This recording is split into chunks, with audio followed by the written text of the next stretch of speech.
go. Nice, mate. Good, Al. Good, swap sides. Good. Mate, that's it. How is the hip? Right, this morning we've got Lerone Murphy coming into the gym. Lerone's still very much in a bit of a rehabilitation phase following on from the injuries sustained to his hip in UFC London. So this morning is really just about building on some of the previous week's rehab that we've put together and just really doing a little bit of monitoring as well to try and understand where he's currently up to. So bring one foot nice and flat, hug that knee nice and tight. Think about pushing through big toe, little toe heel, and just get your hips as high up as you can. Arse touches the floor and then come back down. As always, we'll go through a little bit of a warm-up. Not only does this get Lerone ready for the session, but going through some of the exercises that we're going to utilize in that warm-up. Also, I've been using week to week as a little bit of a screening process for myself. So just looking at how Lerone can perform with a squat pattern, a hinge pattern, looking at how comfortable he is actually rotating over that injured side. And that just gives me a bit of an idea as to like how his hip might be presenting today. Once we've been through the warm-up, we're then going to go into our isometric leg extension holds. Right, mate, all I want you to do, as always, come out with both legs to about 45 degrees, so about there. Now just take one leg away from me. Cool, and hold. We're going to go 45 seconds, and again, we'll go twice through this. Now this is a yielding isometric, so Lerone's basically going to come into a 45-degree angle at the knee, and he's just going to hold that position for about 45 seconds. This is actually nothing to do with his hip, but this is just something we do at the start of every session for Lerone, just because he had a bit of a history with patellar tendinopathies. So this overcoming isometric, where he's actually going to hold the weight and resist the weight changing the joint angle of his knee, is really going to help load up that tendon and basically just warm it up before the session. Also, if that tendon is a little bit sensitive, it's going to provide an analgesic effect. So it's actually just going to like desensitize the knee so that when we then go into the rest of the session, he doesn't feel as sensitive through that knee, and we can probably then begin to load it up a little bit more to help with the ongoing management of that patellar tendonitis. So the first exercise after the leg extension we're going to go into is a split stance barbell hip thrust.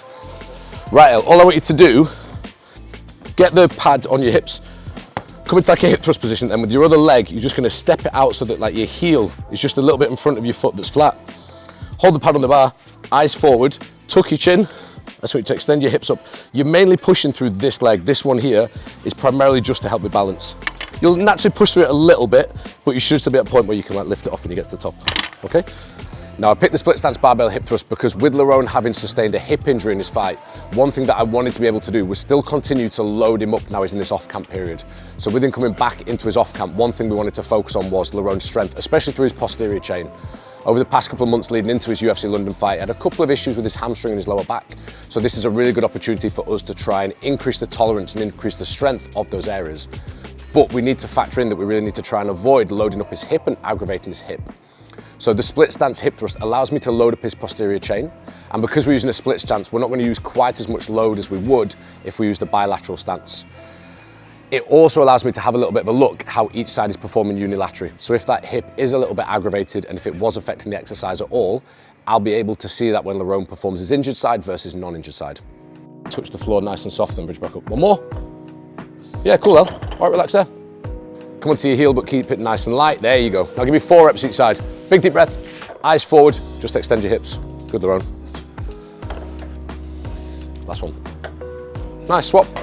Good, foot stays nice and light, and just bridge your hips up. Give me 4. Tuck your chin and go, good. Let's go, 2. 4, spot on, good. Swap sides to me. Sound. Cool, roll that off you. After that, we're gonna go into a weighted pull-up. First warm-up set, we'll just do a bodyweight set of pull-ups. In terms of grip-wise, just go slightly wider than shoulder width. I don't mind if you go thumbs around the bar or thumbs over the top. Just start from a dead hang. I just want you to pull your chin level with the bar.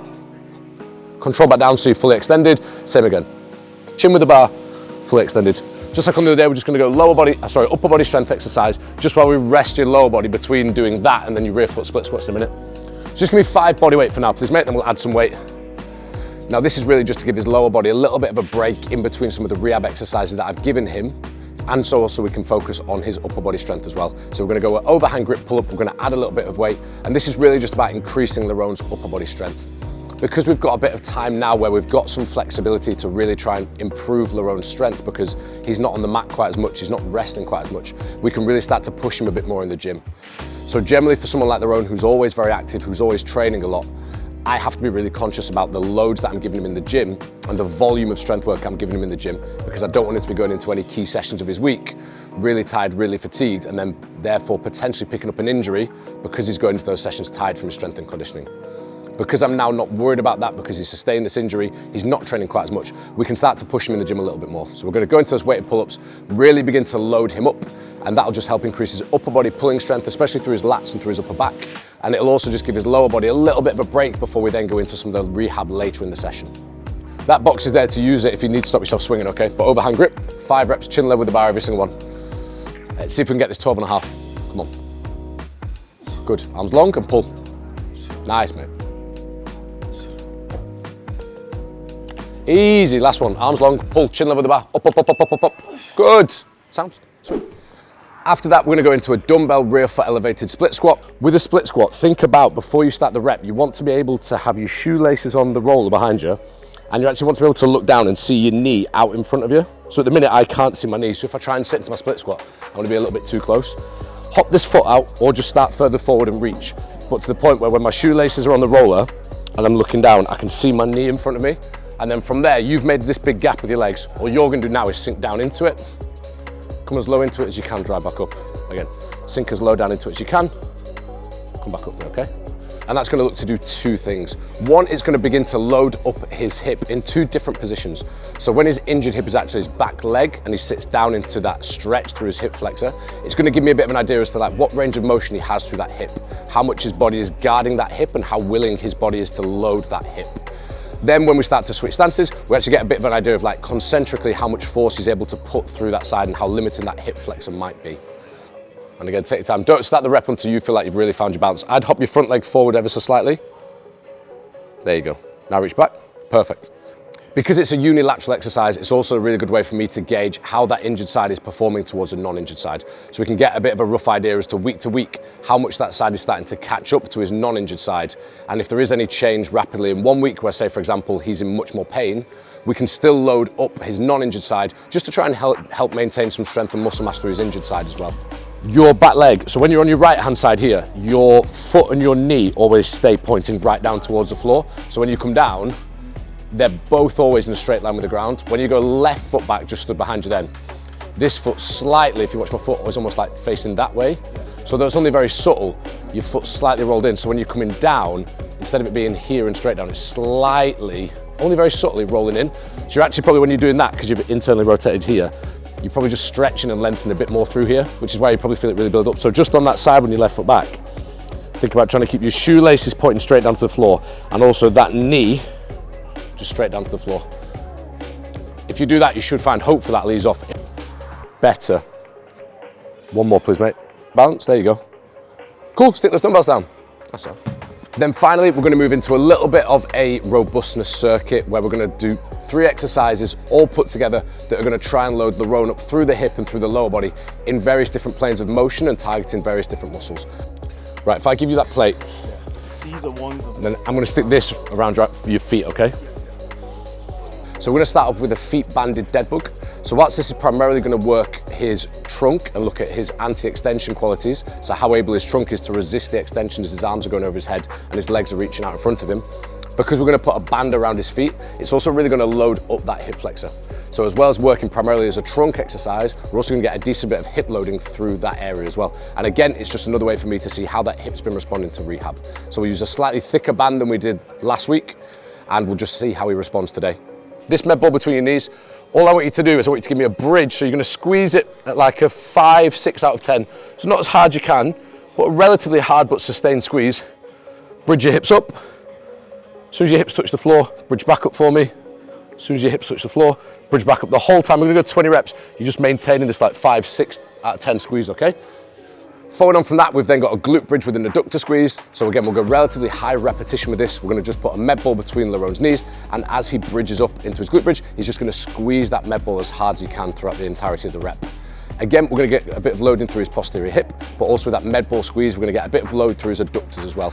And just like every other exercise, it's a really good way just to see how his hip is responding to different loading patterns. So again, we can just see if there's any areas that maybe he feels a little bit weak on, or he's experiencing a little bit of pain on, and then adapt the exercise or adapt the rehab program if needed.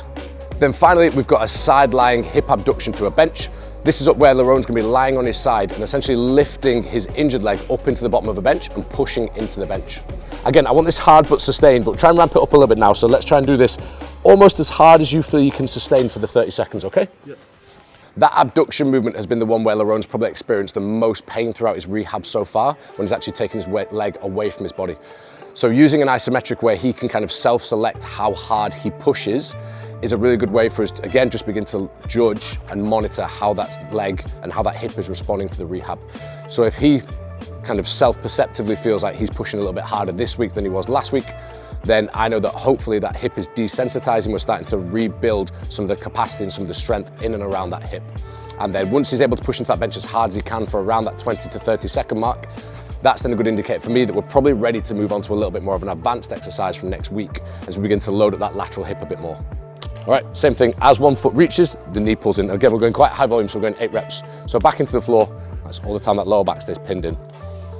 Good, that's 4. Got 3 more each side. Lower back hand to the ground and reach.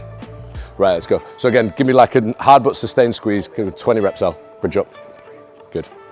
That's 10, give me 10 more. Right, just like before, you're gonna use those poles just for your balance. You're gonna allow that left foot to be pulled back. The whole time you're trying to not lean forward too much. You're trying to stay nice and tall, so just let the leg get pulled back and then drive that knee nice and high, okay?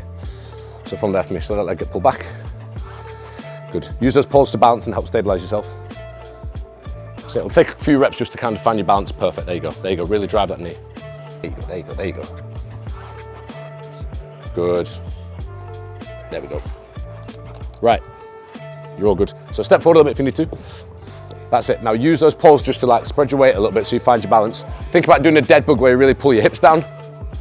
Let's go, drive that knee forward. Nice though.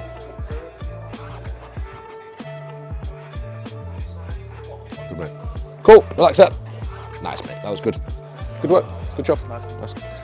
As always, I hope you found this video interesting and I hope you've enjoyed following along with a little bit of Lerone's rehab. Hopefully we'll get a couple of other videos out in the next few months that kind of track this throughout different stages of his rehab. So whereas we're very much in the early stages at the minute, we'll try and get another video out as we start to maybe do some return to plyometrics and jumping, and then one probably after we're completely finished with the rehab altogether.